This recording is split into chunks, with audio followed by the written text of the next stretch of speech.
Assalamualaikum. Waalaikumsalam. Gimana kabarnya hari ini anak-anak? Baik.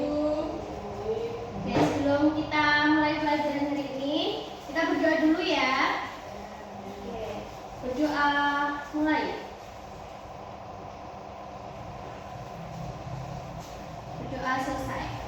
Oke, sebelum mulai pelajaran, Ibu cek kehadiran dulu. Siapa yang masuk, siapa yang tidak masuk hari ini. Mana ya?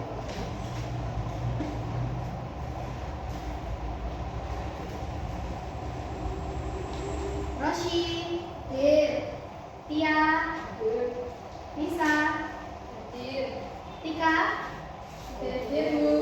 Kenapa Tika nggak masuk? Sakit. Oh, sakit. Ada suratnya? Iya. Oke. Sebelum mulai pelajaran, kita biar semangat, kita nyanyi dulu, oke? Oke.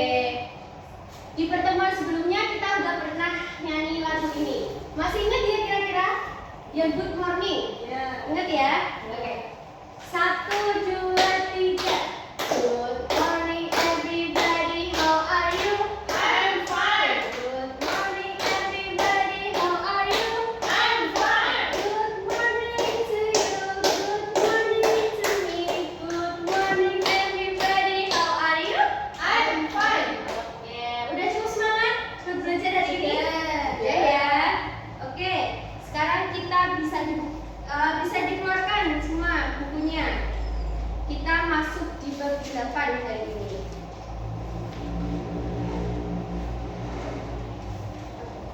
Sebelum Ibu menjelaskan, Ibu mau tanya dulu. Kira-kira kalian itu tahu nggak gimana?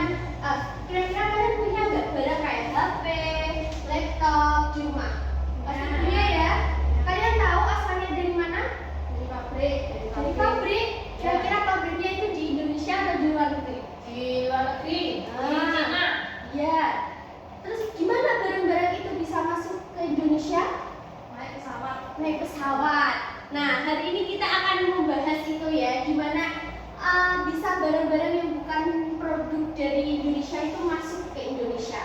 Nah, di sini hal itu akan dibahas di bab 8, yaitu Indonesia dan masyarakat dunia. Di sini kita akan mengetahui bentuk dari interaksi antar negara yang merupakan dampak dari globalisasi. Sudah tahu ya pengertian globalisasi? Kita sudah pernah bahas sebelumnya. Selanjutnya, apa sih peran Indonesia dalam kerjasama dunia untuk menghadapi tantangan global sekarang ini?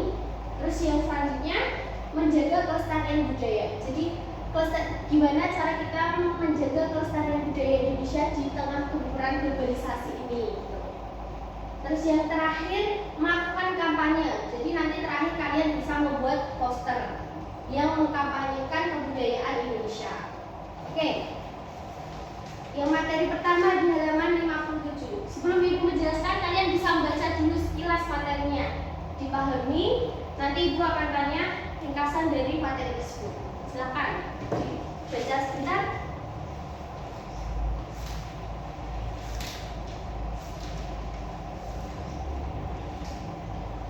Sudah ya? Sudah dibaca? Oke, sekarang Ibu mau tanya, tahu arti dari hubungan antar negara? Ada yang tahu? Ada yang tahu kira-kira? Nggak tahu? Nggak tahu. Oke, nggak tahu. Hubungan antar negara itu bisa dikatakan seperti kerjasama. Jadi hubungan antar negara itu bisa interaksi, kerjasama yang dilakukan berbagai negara atau antar negara pada bidang tertentu seperti bidang ekonomi, politik, agama, kebudayaan, dan lain-lain. Terus bentuk-bentuk hubungan antar negara kita akan bahas. Ini materi kemarin masih ada, bagus ya.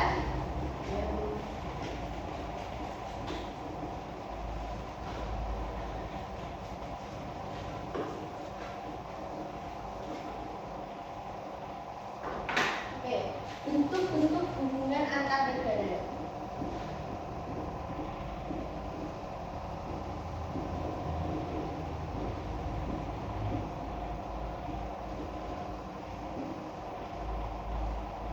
Jadi hubungan antar negara itu dibedakan menjadi 3. Yang pertama ada hubungan bilateral. Yang kedua ada hubungan regional. Terus yang terakhir ada multilateral.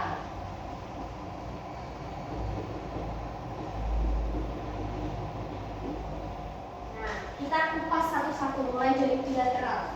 Bilateral itu merupakan hubungan antara 2 negara. Jadi yang terlibat dari hubungan bilateral itu ada 2 negara saja. Tidak boleh lebih, tidak boleh kurang. Terus untuk yang regional itu yang dilakukan oleh antar negara dalam satu kawasan yang sama. Contohnya di Asia Tenggara gitu. Jadi hanya kelompok negara di kawasan Asia Tenggara. Oke. Antar negara dalam satu kawasan.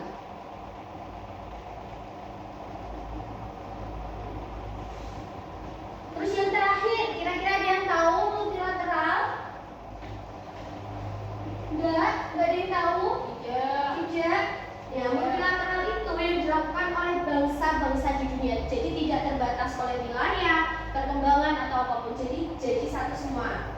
Contohnya yaitu PBB. Pasti kalian familiar kan sama PBB? Ya.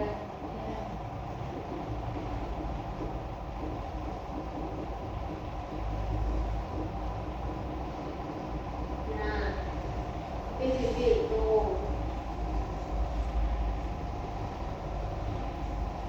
Terus dalam bentuk-bentuk hubungan antar negara itu ada yang namanya kerjasama dunia seperti ASEAN, AFTA, EAC, kayak gitu.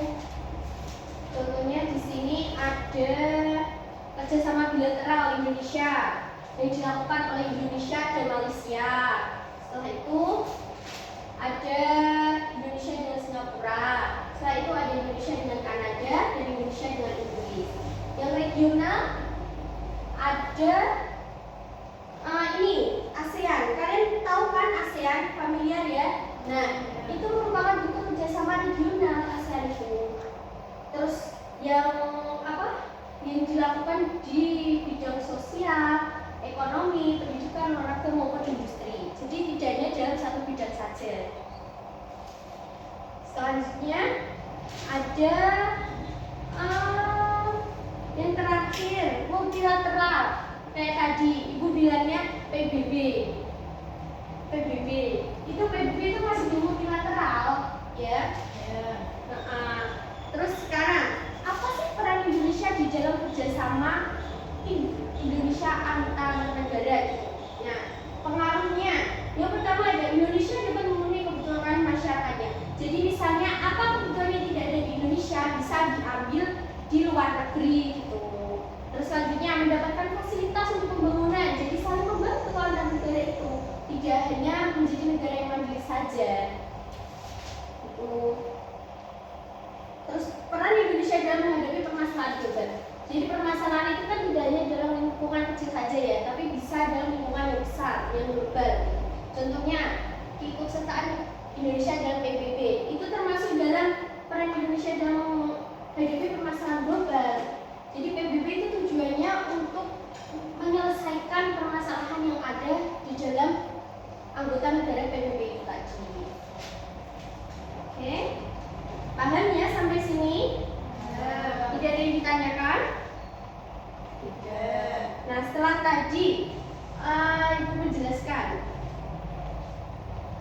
apa sih peran yang dapat kalian lakukan untuk dapat membantu menjaga warisan budaya lokal di tengah ancaman globalisasi? Kalian bisa memberikan contoh peran apa yang bisa kalian kontribusikan untuk menjaga warisan budaya lokal Indonesia? Gak tahu? Nah, sekarang kita lanjut, yaitu membuat poster. Itu merupakan salah satu upaya kita sebagai anak SD untuk bisa melestarikan budaya Indonesia. Jadi nanti tema posternya itu tentang kebudayaan Indonesia, melestarikan. Kalian bisa buat rencananya sekarang, tetapi untuk hasilnya nanti dipresentasikan di pertemuan